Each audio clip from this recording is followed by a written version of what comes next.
नमस्कार दोस्तों, स्वागत है आपका स्मार्ट स्टडी विद आरजे में। और आज की प्रमुख घटनाओं पर हम लोग नज़र डालेंगे और अपने ज्ञान को परखेंगे कि हम मुझे क्या क्या चीज़ें याद हुआ। और आपको याद करने के लिए आप पीडीएफ दी गई है टेलीग्राम पे। पीडीएफ नहीं, पूरा सब कुछ टाइपिंग है और आप उसे पढ़ सकते हैं। आपको पीडीएफ डाउनलोड करने की ज़रूरत नहीं पड़ेगी। आप बस स्क्रॉल करते जाइए, आपको सारा मटेरियल वहाँ पर मिल जाएगा टेलीग्राम और व्हाट्सएप चैनल पे। तो समय बर्बाद ना करते हुए हम शुरू करते हैं अपनी क्लास। विश्व एनेस्थीसिया दिवस कब मनाया जाता है? इसका सही उत्तर ऑप्शन बी 16 अक्टूबर को।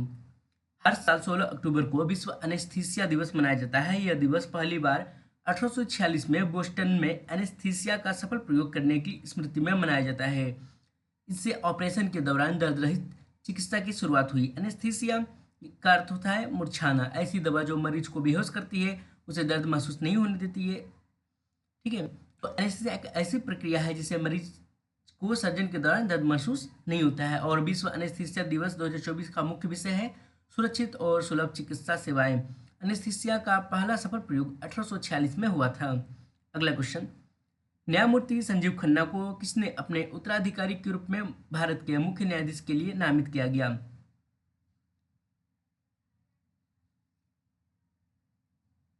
तो डीवाई चंद्रचूड़ ने न्यायमूर्ति संजीव खन्ना को नामित किया है। और संजीव खन्ना अब से नए सीजीआई होंगे। और उनका जो पद है नवंबर 2024 से स्टार्ट होगा और 91 मुख्य न्यायाधीश बनेंगे।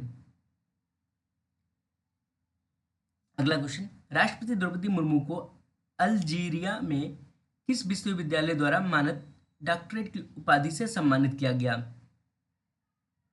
इसका सही उत्तर ऑप्शन ए अल्जीयर्स यूनिवर्सिटी।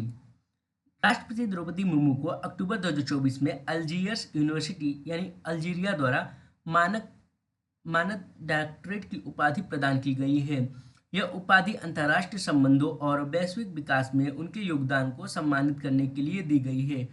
मानद डॉक्टरेट एक सफल विशेष सम्मान होता है जिसे किसी व्यक्ति के जीवन भर के कार्यों और उनके योगदान के लिए दिया जाता है, भले ही उन्होंने औपचारिक शिक्षा के माध्यम से इसे प्राप्त न किया हो। अगला क्वेश्चन, केंद्रीय मंत्री ने हाल ही में अंतर्राष्ट्रीय 6G संगोष्ठी का उद्घाटन किया है। इसका सही उत्तर ज्योतिरादित्य एम सिंधिया। केंद्रीय मंत्री ज्योतिरादित्य एम सिंधिया ने अंतर्राष्ट्रीय 6G संगोष्ठी का उद्घाटन किया। यह संगोष्ठी अगली पीढ़ी के संचार नेटवर्क पर केंद्रित थी। 6G तकनीकी भविष्य की हाई स्पीड इंटरनेट सेवाओं के लिए महत्वपूर्ण है। अगला क्वेश्चन, एससीओ शिखर सम्मेलन 2024 का मुख्य विषय क्या है? इसका सही उत्तर ऑप्शन बी आतंकवाद विरोधी सहयोग। एससीओ शिखर सम्मेलन 2024 में सदस्य देशों ने आतंकवाद, कट्टरवाद और सुरक्षा मुद्दों पर प्रमुख ध्यान दिया है। यह संगठन सुरक्षा और राजनीतिक आर्थिक सहयोग को मजबूत करने का काम करता है। एससीओ की स्थापना 2001 में हुई थी और इसका उद्देश्य क्षेत्रीय स्थिरता को बढ़ावा देना है। अगला क्वेश्चन, अंतर्राष्ट्रीय अभिधम्म दिवस 2024 किस दिन मनाया जाता है? इसका सही उत्तर 20 अक्टूबर। अंतर्राष्ट्रीय अभिधम्म दिवस 20 अक्टूबर को मनाया जाता है। और इस दिन भगवान बुद्ध द्वारा अपनी माँ को अभिधम्म का उपदेश देने की स्मृति में मनाया जाता है। और अभिधम्म बौद्ध धर्म का मुख्य प्रमुख ग्रंथ है जो मनोवैज्ञानिक और दार्शनिक सिद्धांतों पर केंद्रित है। अगला क्वेश्चन, राष्ट्रीय सुरक्षा एनएसजी का 40वां स्थापना दिवस किस तिथि को मनाया जाता है? इसका सही उत्तर 22 अक्टूबर।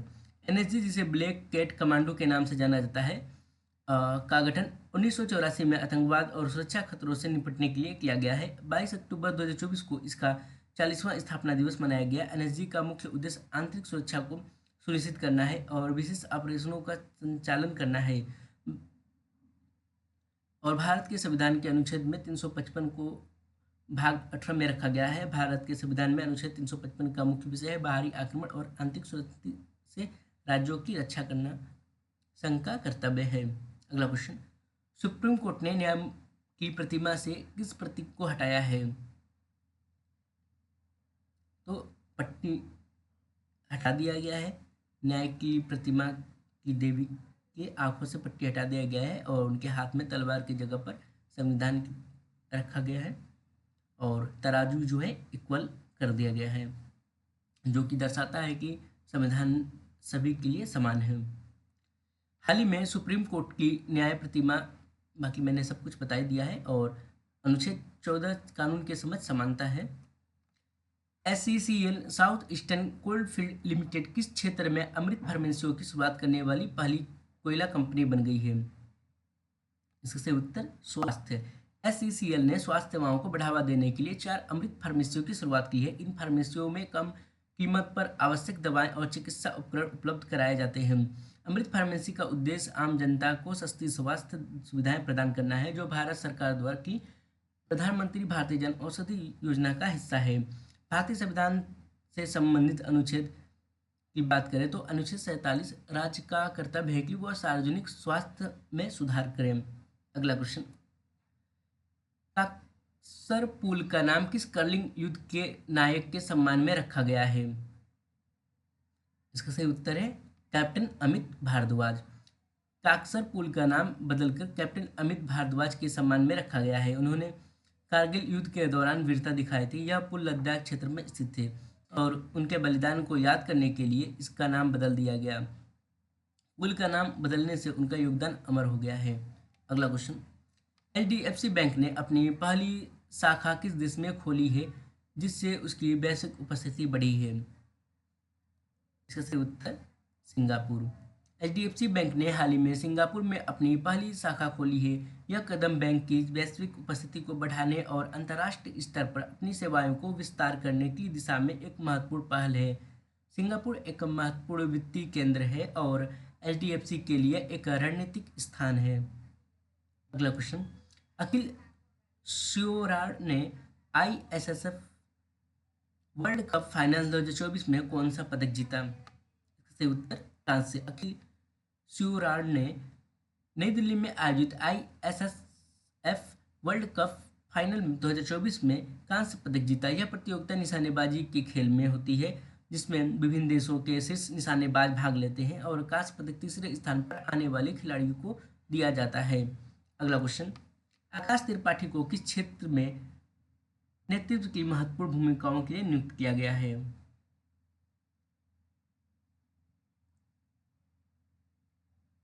इसका सही उत्तर डिजिटल गवर्नेंस। आकाश त्रिपाठी को हाल ही में डिजिटल गवर्नेंस के महत्वपूर्ण नेतृत्व पदों पर नियुक्त किया गया है और डिजिटल गवर्नेंस का उद्देश्य सरकार की सेवाओं में को तकनीक के माध्यम से अधिक मजबूत, प्रभावी, पारदर्शी बनाना है। उनके इस नए कार्य में तकनीकी रूप से मजबूती, नीतियां और कार्यक्रम का विकास शामिल होगा। अगला क्वेश्चन, नायब सैनी को हाल ही में किस राज्य का मुख्यमंत्री नियुक्त किया गया है?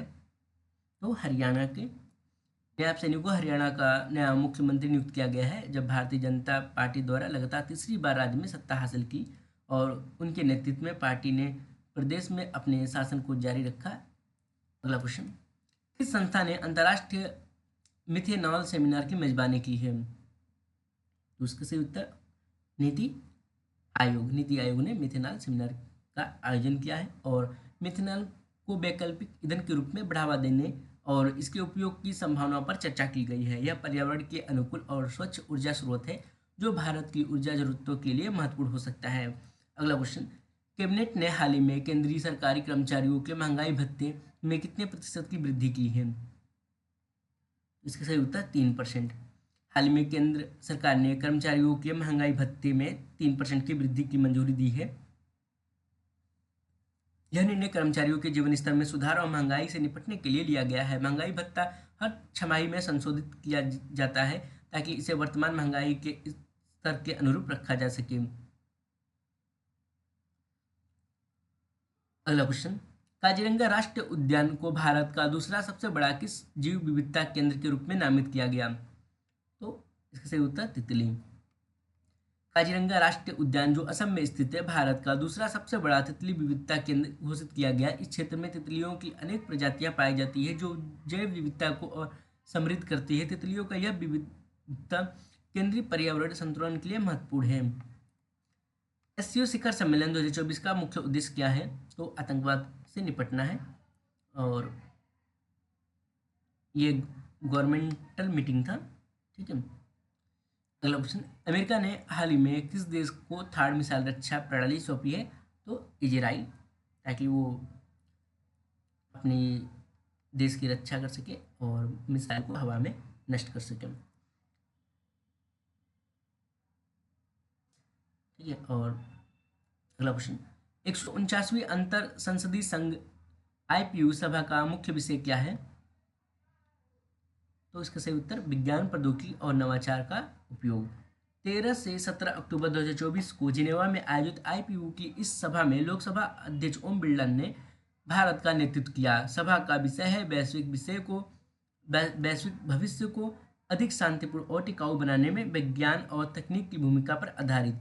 आईपीयू की स्थापना की बात करें तो 1849 में फ्रांस में हुआ था और भारत की संविधान 79 संसद की संरचना की बात करता है। और इसमें जो आईपीयू में 181वीं सदस्य की बात करें तो जमैका है। अगला क्वेश्चन, 2025-26 रबी सीजन के लिए गेहूं के न्यूनतम समर्थन मूल्य में कितनी बढ़ोतरी की गई है? तो 150 रुपये बढ़ाकर, ठीक है। तो इसमें कितना हो गया? 2275 प्रति क्विंटल कर दिया गया है एमएसपी का मूल्य। तो और रबी फसलें की बात करते हैं, रबी फसलें इसमें गेहूं, सरसों, चना आदि आते हैं। तो जो गेहूं का किया गया है, तो गेहूं क्या है? रबी फसलें हैं। नित्यानंद राय ने एपीएमसी डीआरआर बैठक 2024 में किस प्रमुख मुद्दे पर ध्यान केंद्रित किया है? इसका सही उत्तर आपदा जोखिम न्यूनीकरण। Asia Pacific ministerial conference on disaster risk reduction की बैठक 2024 में मनीला, फिलीपींस में आयोजित हुई, जिसमें नित्यानंद राय ने भारत का प्रतिनिधित्व किया।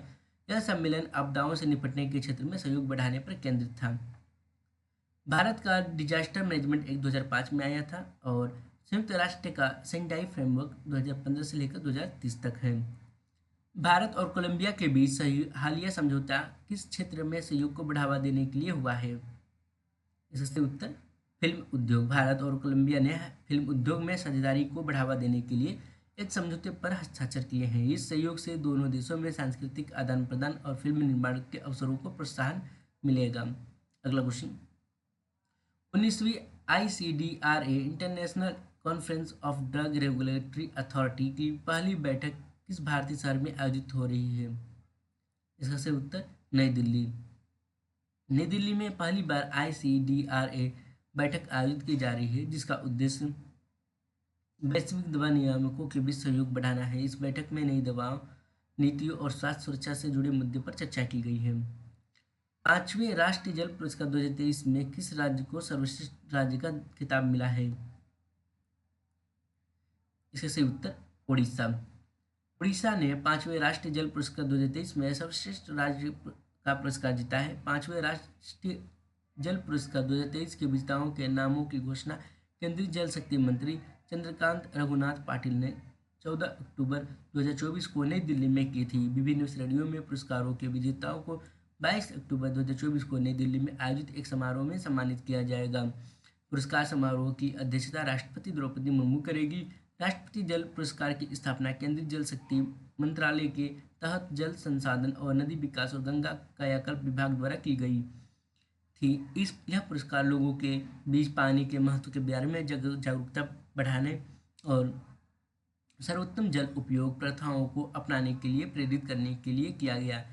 पहला पुरस्कार 2018 में दिया गया, इसके बाद इसे 2019, 20, 2022 और 2024 में दिया गया। अभी 2023 का ही पुरस्कार 2024 में दिया गया है। और 5वें राष्ट्रीय जल पुरस्कार विजेता की बात ये 2023 में अभी दिया गया है। और 5वें राष्ट्रीय जल पुरस्कार 2023 9 श्रेणियों में 38 विजेताओं को दिया जाएगा। यह पुरस्कार विजेताओं और श्रेणियों की बहुत सारी सूचियाँ हैं, आप टेलीग्राम से इसे प्राप्त कर सकते हैं। और उड़ीसा इसमें प्रथम, दूसरे पर उत्तर प्रदेश और संयुक्त रूप से पुडुचेरी और गुजरात हैं। तो दोस्तों ये थे हमारे आज के महत्वपूर्ण करंट अफेयर MCQs। तो यदि आपको ये वीडियो अच्छा लगता है तो कृपया लाइक करें, शेयर करें और हमारे चैनल को सब्सक्राइब करें, ताकि यह वीडियो अधिक से अधिक लोगों तक पहुँचे और बहुत ही कम समय में मैक्सिमम क्वेश्चन इसमें अटेम्प्ट कर दिया जाता है। आप बस इसे एक बार सुन लीजिए और बाकी आप टेलीग्राम चैनल पर जाकर, व्हाट्सएप चैनल पर जाकर इसे रीडिंग कर सकते हैं। और जब एक बार आप सुन लेंगे और रीडिंग कर लेंगे तो हमेशा के लिए आपके माइंड में फिक्स हो जाता है, क्योंकि सेम कंटेंट यहाँ भी मिल रहा है और वही सेम कंटेंट आपको सीरियल नंबर से टेलीग्राम चैनल पर मिल जाएगा। तो चलते हैं, बस आज के लिए इतना ही। धन्यवाद।